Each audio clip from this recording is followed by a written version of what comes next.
আসসালামু আলাইকুম বন্ধুরা, সবাই কেমন আছেন?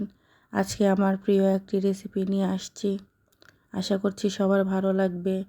রেসিপির মূল উপকরণ বনসিম, সাথে আলু,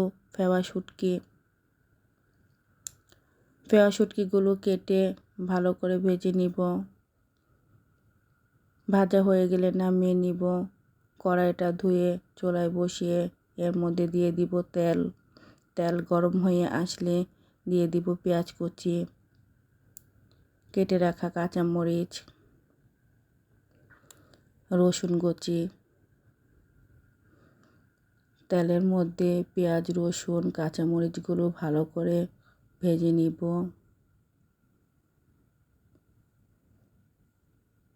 যেহেতু পেঁয়াজগুলো একটু মোটা করে কেটেছি, তাই একটু সময় নিয়ে ভাজতে হবে।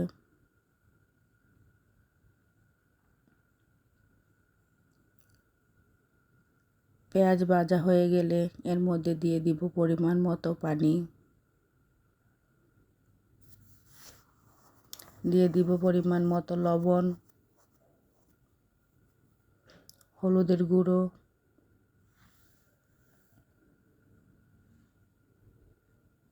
মরিচের গুঁড়ো।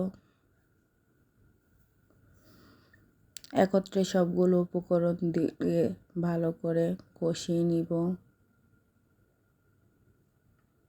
মশলাটা কষানো হয়ে গেলে দিয়ে দিব শুটকিগুলো ভেজে রাখা। এগুলো ভালো করে ধুয়ে তারপরে মশলার মধ্যে দিয়ে কষিয়ে নিব।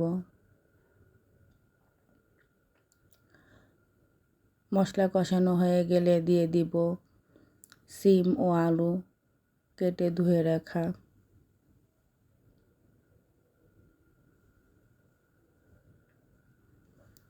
মশলার সাথে ভালো করে সিম আলুগুলো কষিয়ে নিব। উল্টে পাল্টে নেড়ে চেড়ে মশলার সাথে মিশিয়ে নিব।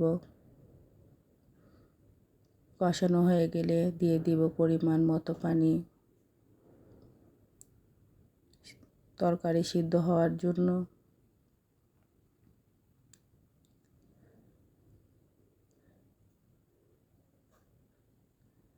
এই পর্যায়ে ঢেকে কিছুক্ষণ রান্না করে আবারও নেড়ে চেড়ে দিব।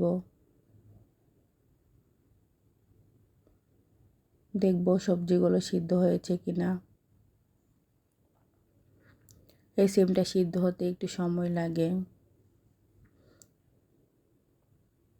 আবারও ঢেকে কিছুক্ষণ রান্না করব। সিম ও আলু ভালো করে সিদ্ধ হয়ে গেছে। এই পর্যায়ে পানিটা শুকিয়েনোর জন্য ভালো করে নেড়ে চেড়ে দিব। এখন দিয়ে দিব পরিমাণ মতো ধনিয়া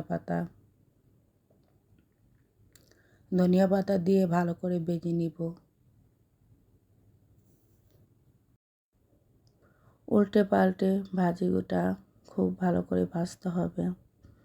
এই রান্নাটা খুব সহজ, অল্প উপকরণে রান্না করা হয়, কিন্তু খেতে দারুণ লাগে।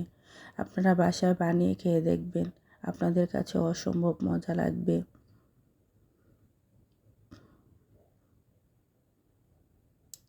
আল্লাহ হাফেজ।